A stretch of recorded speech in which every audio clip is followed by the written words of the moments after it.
Everyone, आज हम करेंगे BSOC 131 जो कि है आपका सोशोलॉजी।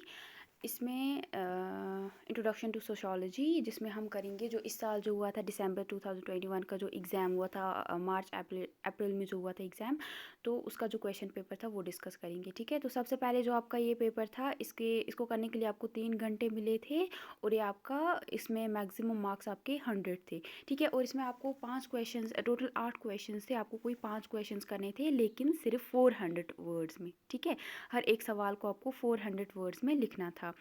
तो हर एक से 2 सेक्शंस थे, 2 सेक्शंस में से आपको एटलीस्ट 2-2 सवाल करने थे। तो सबसे पहले जो सेक्शन 1 है आपका, यहाँ पे आपको बोला था इन्होंने discuss the factors for the emergence of sociology, यानी आपको कुछ फैक्टर्स बताने थे जिसकी वजह से जिसकी वजह से फिर सोशोलॉजी आया, मतलब सोशोलॉजी कैसे बना, किन फैक्टर्स की वजह से सोशोलॉजी का इमर्जेंस हुआ, यानी इमर्ज हुई सोशोलॉजी। फिर आपको बताना था what is culture, describe it's characteristics. फिर आपको बताना था कल्चर क्या होता है और इसके क्या करेक्टरिस्टिक्स होते हैं, किन किन चीज़ों को मिला के फिर एक कल्चर बनता है। Explain the premises of functionalism. फिर आपको बताना था फंक्शनलिज्म के प्रेमिसेस क्या क्या हैं। ठीक है, उनको आपको एक्सप्लेन करना था। इन सबको आपको यहाँ पे 20-20 मार्क्स के हैं सारे सवाल आपके। फिर आपका discuss the approaches to understanding of social change, यानी आपको कौन कौन सी अप्रोचेस है जिनसे आप एक सोशल चेंज को समझ सकते हो।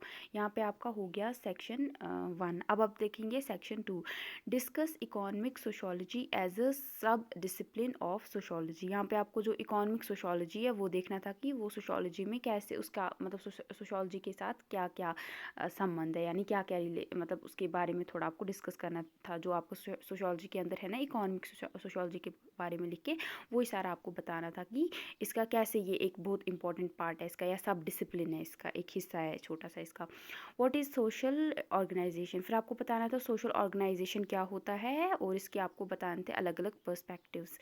फिर आपको बताना था explain the concepts of status and role with suitable examples. आपको जो स्टेटस और रोल का जो एक कॉन्सेप्ट है आपको उसको बताना था और कुछ ठीक ठाक एग्जाम्पल्स देनी थी।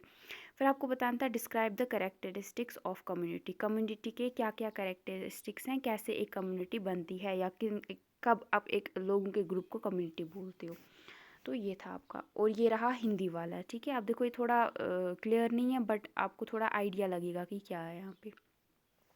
तो आपको ये आपने देखा होगा जो आपके, अगर आपने असाइनमेंट किए थे लास्ट 3 इयर्स के, उधर से कुछ क्वेश्चंस आए थे, और आपका जो है प्रीवियस ईयर क्वेश्चन पेपर अगर आपने किया होगा तो आपको आइडिया थोड़ा रहा होगा कि कहाँ से क्वेश्चंस आते हैं। तो अभी भी जो आपका जून में एग्ज़ाम हो रहा है उसके लिए भी अगर आप चाहते हो कि मैं आपको बताऊँ कौन कौन से असाइनमेंट्स अगर आपको नहीं मिल रहे हैं वो, तो वो मैं कर दूँगी अपडेट। ठीक है, तो वो भी आप देख लेना अच्छे से, वहाँ से क्वेश्चन देखना। और जो अब आपके पास 2 साल के पेपर्स हैं ना, पिछले साल के और इस साल के, तो इनको आप अच्छे से करके जाओगे तो आपका इंशाल्लाह पेपर बहुत अच्छा हो जाएगा। तो ये वाला है बाकी का, इसका बाकी का पार्ट। तो अभी बाकी जो है आपका BSOC 132 अभी मुझे नहीं मिल रहा है, जैसे ही वो मुझे मिलेगा मैं वो भी आपका यहाँ पे अपलोड कर दूँगी, तो उससे भी आपको हेल्प मिल जाएगी। ठीक है, थैंक यू।